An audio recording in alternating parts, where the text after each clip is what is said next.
नमस्कार मित्रों, कैसे हैं? ठीक है। भोजन पानी लिया कि नहीं लिया? चलिए दोस्त, आपके सफलता के राह में एक कदम और आगे बढ़ने के लिए आपके समक्ष फिर से उपस्थित हैं। तो आइए, संस्कृत के इस सब्जेक्ट में, संस्कृत की इस श्रृंखला में हम लोग एक कदम और आगे चलते हुए शुरू करते हैं आज का प्रैक्टिस सेशन। और आशा करते हैं कि आप लोग स्वस्थ होंगे और अपने सफलता को पाने के लिए लगातार परिश्रम कर रहे होंगे। और जो परिश्रम लगातार करता है दोस्त, वो सफलता पाता भी है, क्योंकि जो सफलता है ये परिश्रम के पीछे भागती है, ना कि बिना परिश्रम के पीछे। तो बिना परिश्रम किए तो दोस्त आजकल कुछ नहीं मिलने वाला है। तो ये तो सफलता है। सफलता क्या मांगती है दोस्त? सफलता परिश्रम और मेहनत मांगती है। ठीक, तो चलिए आज का जो सेशन होगा दोस्त, वो आपका जो है उसमें हमें तो लगता है कि आज गद्यांश पद्यांश होना चाहिए। शिक्षण तो हमने कल ही पढ़ लिया था। शिक्षण का जो प्रश्न था इस सेट में, ये हम लोगों ने कल ही पढ़ लिया था। कल ही उस पर हम लोगों ने चर्चा पर चर्चा कर लिया था। तो आज जो होना चाहिए वो क्या होना चाहिए दोस्त? तो आज आपका होना चाहिए इसमें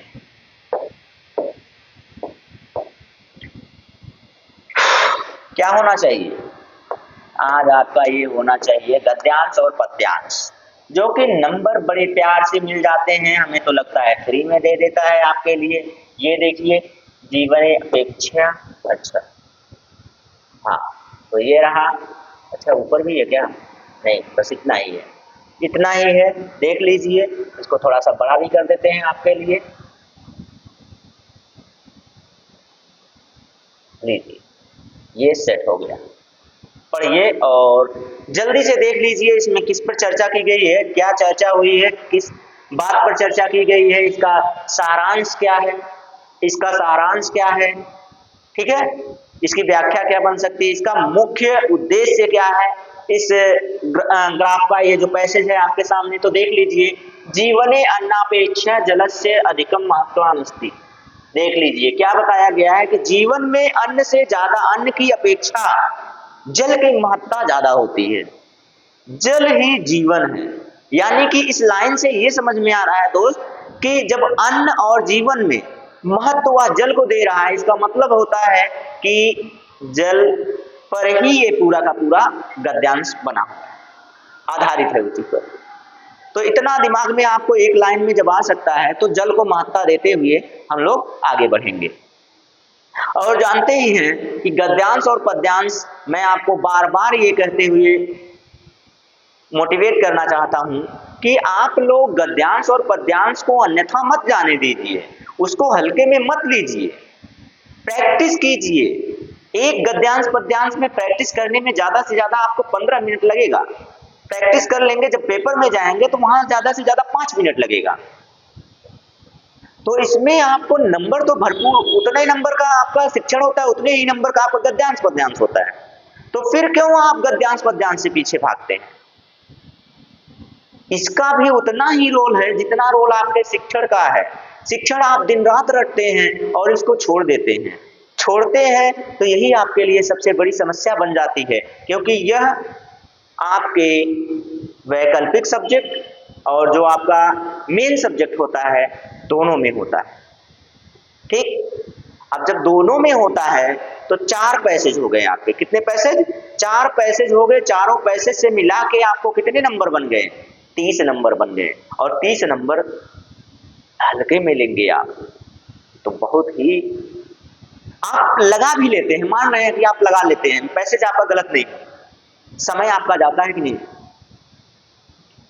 आप देखकर, समय लेकर उसे लगा लेते हैं, सही कर लेते हैं, लेकिन आपका समय ही तो वो खाना चाहता है, समय ही तो आपका वो बर्बाद करना चाहता है। आप उसी में उलझ कर रह जाते हैं, समय बर्बाद कर लेते हैं, बाद में कहते हैं कि मैंने तो सही कर लिया था, लेकिन लास्ट के प्रश्नों के लिए मेरे पास समय नहीं बचा। तो इसके लिए आपको प्रैक्टिस करना अनिवार्य हो जाता है, बहुत ही महत्वपूर्ण होता है। तो आइए देखते हैं ये जो है इसमें जल की महत्ता दिखाई गई है। तो जल परस्परम नामा जल, देखिए जल को जीवन के ही रूप में कहा गया है। संगते इच्छा अस्माकम देशा कृषि प्रधान देश, अपना देश कृषि प्रधान देश है, ठीक है। देश से औद्योगिक क्षेत्र भी है, आर्थिक क्षेत्र भी है, भौतिक क्षेत्र भी, विकास कृषि अवलंबन तिष्ठति। अब इसमें सारी चीजें ऐसे ही देखते चलिए। वृष्टि जलेन, वृष्टि जलेन मतलब वर्षा का जल, नदी जलेन जल प्रपाते जलेन, ये सब सारी चीजें हैं इसमें, ठीक। सभी चीजें इसमें दिखाया गया है। नदी मृतिका बनाई गई है, तो मातृका बनाई गई, नदी को मातृका के रूप में बनाया गया। चलिए सारी चीजें मैं देखता चल रहा हूँ और मैं पढ़ूंगा नहीं इसे, मैं सिर्फ यही बढ़िया से जो शब्द दिख रहे हैं ना, जल संचय और ये जो संचितम जल सुदूरम नयंतम क्षेत्राणि सिंचन्ति काले वसन्ति। देखिए मैं बहुत सही से नहीं पढ़ूंगा। सही से पढ़ने का मतलब है कि आप समय जाया कर रहे हैं, समय जाया नहीं करना है। इसीलिए देखिए मैं सिर्फ देख रहा हूँ कौन कौन से शब्द इसमें महत्वपूर्ण शब्द हैं जो अलग दिख रहे हैं, जो अलग दिख रहे हैं और उनकी महत्ता है इसमें, ठीक। तो सारी चीजें मैंने देख लिया। अब मुझे नहीं लगता है कि अब इसमें कुछ और खास देखना है, ठीक।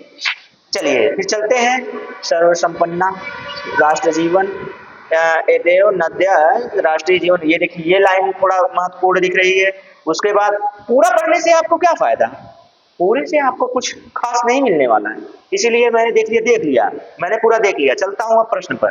आपको भी मेरी तरह ही देखना पड़ेगा, इसलिए तभी आप मेरे साथ पाएंगे। और मेरा साथ अगर आपने पकड़ लिया तो जान लीजिए, गारंटी दे रहा हूँ कि आपको सीटेट में कोई 120 नंबर लाने से रोक नहीं सकता। उसके बाद आपकी प्रैक्टिस होगी, आपका अनुभव होगा, वो आपको उससे आगे ले जाएगा।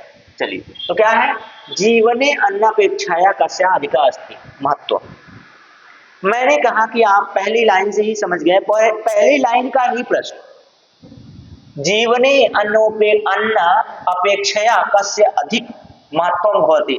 जीवन में अन्न की अपेक्षा सबसे अधिक महत्वपूर्ण, उससे भी अधिक महत्वपूर्ण क्या है, उससे अधिक महत्व क्या किसको दिया गया है। तो किसको दिया गया है भाई, इसमें आपको बात किसकी की गई है, जल की बात जल की गई है। तो जल ही तो होगा, ये पुष्पस्य है नहीं, पत्रस है नहीं, मूलस है नहीं, ठीक।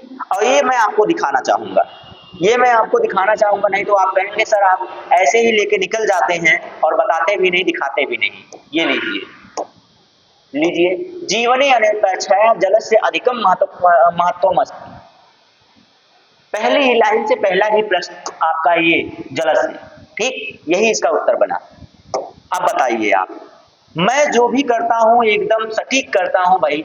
देख लीजिए इसमें से, जल से अपरम नामा जीवनम नामा किम, जीवन जल से अपरम नामा किम। अब ये बताइए, दूसरी लाइन पे चलते हैं। देखिए आपको आज दिखा भी रहा हूं मैं, देखिए जल से ये देखिए जल से अपरम नामा जीवनम इति, पहली और दूसरी लाइन, पहली ही लाइन, दूसरी भी नहीं हुई है, पहली ही लाइन में आपको दूसरा भी मिल गया। क्या नाम है, हाँ दूसरा वाले, ये देखिए। अब इसमें बताइए आप कौन सा बन रहा है, चरणो है नहीं, आभूषण है नहीं, वस्त्रम है नहीं, बचा क्या, जीवनम है। यही इसका परिणाम, जल ही जीवन है, जल ही जीवन है। जलम जीवनम अस्ति, जलेयो जीवनम अस्ति, जो भी आप कहिए, ठीक। चलिए आगे, जलम इति पदस्य पर्यायो भवति। अरे भाई जल की पर्यायवाची आपको नहीं आएगी, आप ये बताइए। अब ऐसा प्रश्न, ये फ्री में नंबर देके जाने वाले प्रश्न है, तो बताइए आप, जल की आप पर्यायवाची नहीं जानते, नहीं जानते, तो फिर आप पढ़ना छोड़ दीजिए कुछ दिन के लिए। कुछ दिन सिर्फ आप अपना जो पिछली क्लासेस हैं आपकी, जो कक्षा 3 से कक्षा 8 तक की किताबें हैं, हिंदी, बस हिंदी ही पढ़ डालिए, सिर्फ हिंदी पढ़ डालिए। वहां से 100% की गारंटी दे रहे हैं आपको, हिंदी में कहीं कोई फंसा ही नहीं सकता। फिर कक्षा 8 तक की आपके सीटेट के लिए, ठीक। फिर आइएगा आप, देखिए समीपम समीप होता है, दुग्धम दूध होता है, दूरम दूर होता है, अब बताइए, अगर आप जल की पर्याय नहीं जान रहे हैं तो आप मेरी नजरों से दूर हो जाइए, आप सबकी नजरों से दूर हो जाइए। और सबकी नजरों से दूर होने का मतलब समझ रहे हैं क्या? अपने आप को सबसे दूर कर लीजिए और पढ़ने में लगा दीजिए कि इतना आसान सा प्रश्न आपको नहीं आ रहा है, ये कह रहे हैं आप। ये आपको नहीं दुत्कार रहे हैं कि आप दूर हो जाइए। आप इसका मतलब दूर होने का मतलब है अपने आप को गायब कर दीजिए वहां से और पढ़ने में मन लगाइए। नीर, नीर का मतलब होता है जल। क्षीर का भी मतलब क्या होता है? नीर क्षीर भी के। चलिए आगे चलें अगले प्रश्न पर। ये रहा आपका अगला प्रश्न। एकत्रीकृतम इति पदस्य कृते गद्यांशेऽस्मिन् क शब्दः प्रयुक्तः। एकत्रीकृतम का क्या मतलब होता है? तो एकत्रीकृतम का मतलब होता है एकत्रित, संचित करना। क्या करना? संचित करना, इकट्ठा करना। क्या करना? इकट्ठा करना, इकट्ठा करना, इकट्ठा करना। अरे जल का पानी आप इकट्ठा करते हैं ना, वर्षा का जल इकट्ठा करते हैं ना, संचित करते हैं ना। क्या करते हैं? संचित, संचित करते हैं ना। तो ये बताइए, संचित करते हैं, इकट्ठा करते हैं, रोकते हैं, ठीक, एकत्रीकृत करते हैं, एकत्रण करते हैं।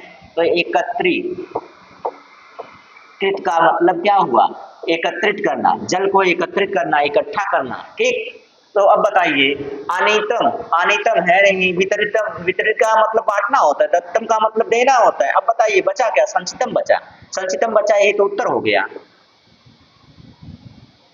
मैं आपको आपके सामने अभी दो प्रश्न ले जाकर आपके गद्यांश पर दिखाया, उसके बाद दो प्रश्न मैंने अपने से ही लगा के निकल गया आपको आगे। तो बताइए, आपने इतनी समझ तो है ही, या इतनी समझ आ ही गई होगी, क्योंकि ये जो मेरा प्रैक्टिस सेट का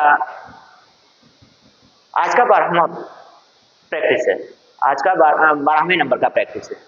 तो 12 मेरे दोस्त अगर आप मेरे साथ जुड़े हैं तो आसानी से लगा सकते हैं ये सारी चीजें। ये सारी चीजें अगर नहीं लगा पा रहे हैं आप ना, तो आप पर बहुत मेहनत करनी पड़ेगी। ये बहुत आसान है। अब इतने आसान आसान प्रश्न आप नहीं करके आ पाओ तो फिर क्या ही कर पाओगे बताओ? ठीक, संचित करने का मतलब होता है एकत्रीकृत करना। अब इसमें क्या है? घास और अन्य चीजें कौन खाता है? इसको तो डायरेक्ट हिंदी में डाल दिए। ये किसका है? ओ, ये आपके पर्यावरण का प्रश्न है। घास और अन्य चीजें कौन खाता है भाई? मछली खाती है, जानवर, जानवरों का धेनवादिनम, क्या बात, पक्षी, कौवे आदि, सांपों का। ये भाई प्रश्न आपका मिस प्रिंट हुआ है, और मिस प्रिंट में भी पूरा प्रश्न नहीं है, इसलिए इसका उत्तर भी सही नहीं हो पाएगा। क्योंकि मछलियां भी घास खाती हैं, घास के साथ अन्य चीजें खाती हैं, जानवर भी घास के साथ अन्य चीजें भी खाती हैं, पक्षी, पक्षी भाई नहीं खाते हैं, तो नहीं वाला तो बात ही नहीं है इसमें, इसलिए ये भी हट जाएगा। और उसके बाद सांप की बात करें तो सांप भाई कुछ और भी खाता है, लेकिन ये दोनों के दोनों सही होते हैं, इस हिसाब से तो दोनों सही हो रहे हैं, तो इसलिए यहां से इसको हटाना पड़ेगा। जो जंगली मछलियां होती हैं वो घास भी खाती हैं भाई। उद्योगों के विकास के लिए क्या आवश्यक? उद्योगों के विकास के लिए क्या आवश्यक? अच्छा, ये तो हिंदी में हो गया है, इसको संस्कृत में होना चाहिए था। ये सही है,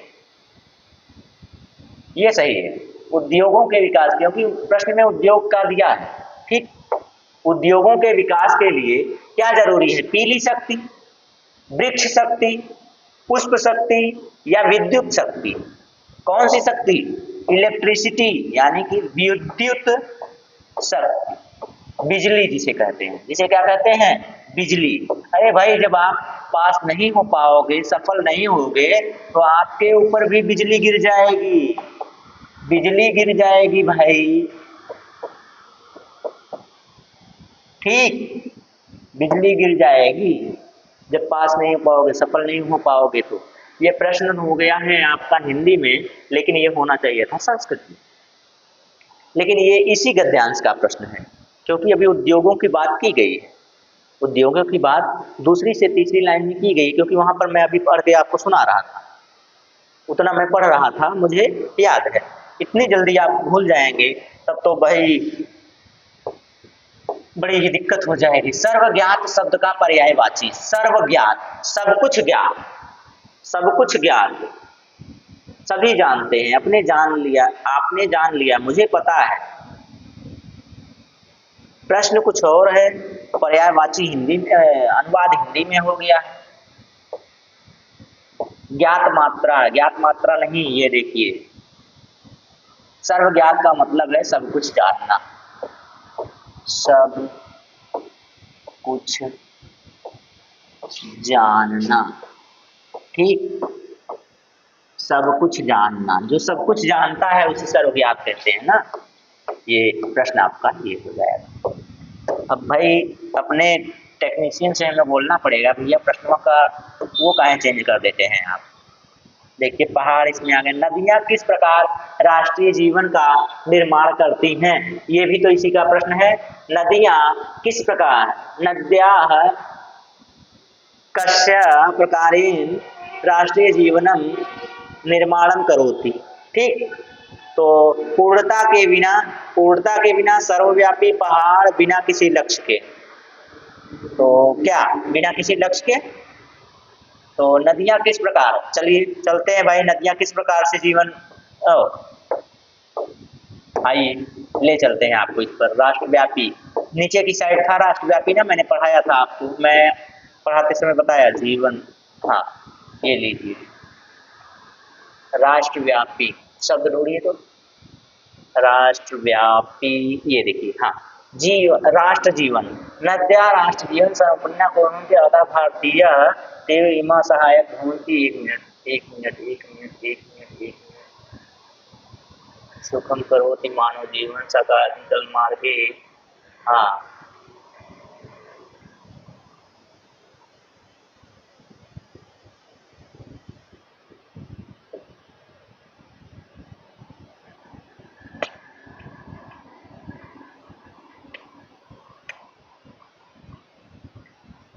अच्छा, आपसे तो मैंने पूरा पढ़ा नहीं, आपसे नहीं पढ़ लेते हैं। सहायकम बहुत सहायक करती हैं, ठीक है। कृते जल प्रपाते निराया समुद्रते ओ निराया, लीजिए कहाँ गए भाई, आई जाइए, ये देखिए उद्योग से सर्वव्यात हो गया। ये नदियाँ किस प्रकार से पूर्णता के बिना सर्वव्यापी नहीं है, यहाँ बिना किसी लक्ष्य के वह राष्ट्रीय जीवन को क्या करती हैं भाई, राष्ट्रीय जीवन का निर्माण करती हैं। कौन, तो नदियाँ, ठीक है।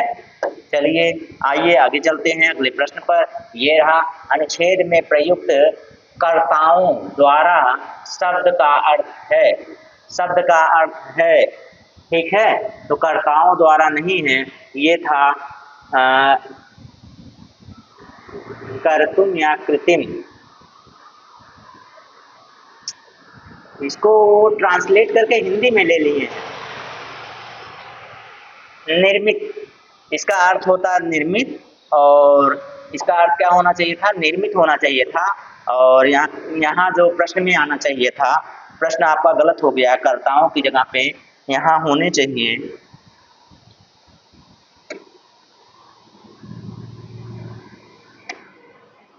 कृत्रिम, कृतम। कृतम शब्द का क्या निकालना था, अर्थ निकालना था। तो कृतम का मतलब क्या होता है, निर्मित होता है, निर्मित है। क्या शब्द मतलब होता है, तो निर्मित है, ठीक, निर्मित है। तो ये अर्थ था इसका, और ये प्रश्न का उत्तर, प्रश्न था, ठीक है। तो ये प्रश्न होना चाहिए था और ये इसका उत्तर होना चाहिए था, ठीक है। ये हो गया। चलिए आगे चलते हैं, लेकिन हाँ इतना जानते रहिए कि ये जो मैंने बताया अभी आपको, महान व्यक्तियों की संगति में किसी उन्नति नहीं होती, किसी की उन्नति नहीं होती है, और इसको हिंदी में डाल के बना दिया गया है। अब आप बताइए मैं इनका क्या करूं, आप बताइए मैं इनका क्या करूं भैया। मेरे जो टेक्नीशियन महाराज हैं, टाइपिस्ट महोदय हैं, उनका मैं क्या करूं। उन्होंने प्रश्न को डायरेक्ट हिंदी में कन्वर्ट कर दिया है, अब बताइए, आता है कंप्यूटर में फॉन्ट आता है कि संस्कृत में है तो उसका अनुवाद हिंदी में ले लीजिए, तो हिंदी में अनुवाद करके ये कर दिए हैं। अब बताइए, इसमें से आधी हिंदी कहीं कहीं दिख रही है, कहीं कहीं क्या दिख रहा है, यहाँ तक तो हिंदी है, फिर इसके बाद यहाँ क्रोधाश्च दृढ़वादाश्च, फिर परवाक्य नानाग्रह। चलिए ठीक, कोई बात नहीं, वारे मुक्तिस्फल। तो दोस्त, आज के लिए हमें लगता है कि साधो शक्ति उपयुक्ता वस्त्राणि पदस्य कृते द्वितीय श्लोका पदम अस्ति। अच्छा, तो इसके लिए तो जान ही सकते हैं आप। ये बताइए, वस्त्राणि के लिए कौन सा शब्द प्रयोग किया जा सकता है? शरीराणि नहीं, जीर्णानि नहीं, गृणात् नहीं, वासांसि। ये जो वासांसि है दोस्त, इसको आप क्या कर सकते हैं? वस्त्राणि के स्थान पर प्रयोग कर सकते हैं। ये प्रयोग किया जा सकता है, ठीक, ये प्रयोग किया जा सकता है, इसलिए ये सही आंसर हो जाएगा इसका। ठीक, चलिए, तो गद्यांश पद्यांश देखे बिना ही कुछ प्रश्न को हल किया जाए, देखें कितना हल किया जा सकता है। तो कितना हल किया जा सकता है? साधो शक्ति कथम उपयुक्ता भवति। साधो शक्ति जो होती है, साधुओं की जो शक्ति होती है, तो कहाँ उपयुक्त होती है, कहाँ के लिए उपयुक्त होती है? तो देख लीजिए, रक्षाणाय पीड़नाय, पीड़नाय के लिए नहीं होगी भाई, मदाय के लिए नहीं, दानाय के लिए नहीं होती है, ये रक्षाय के लिए। साधुओं की, सज्जनों की जो शक्ति होती है, सज्जन लोगों की जो शक्ति होती है, वो सदा ही दूसरों की रक्षा के लिए तत्पर होते हैं, सदा ही दूसरों के भले के लिए, हित के लिए हमेशा तैयार रहते हैं। तो यहाँ रक्षा की बात आ गई, ठीक, तो रक्षाएं हो गया। चलिए, मयूरा रामचंद्रम नित्य कदा पर्यंतः निरर्थकम भवति। तो कब क्या होता है? निरर्थक हो जाता है ना, निरर्थक। यावत धेनभि न दृष्टति, यावत गुड़ी भी ना दृष्टति, यावत पक्षी भी ना दृष्टति, यावत ऋषक ना दृष्टति। ये भी वाला होना चाहिए, गुड़े क्या होना चाहिए? गुड़े भी होना चाहिए भाई।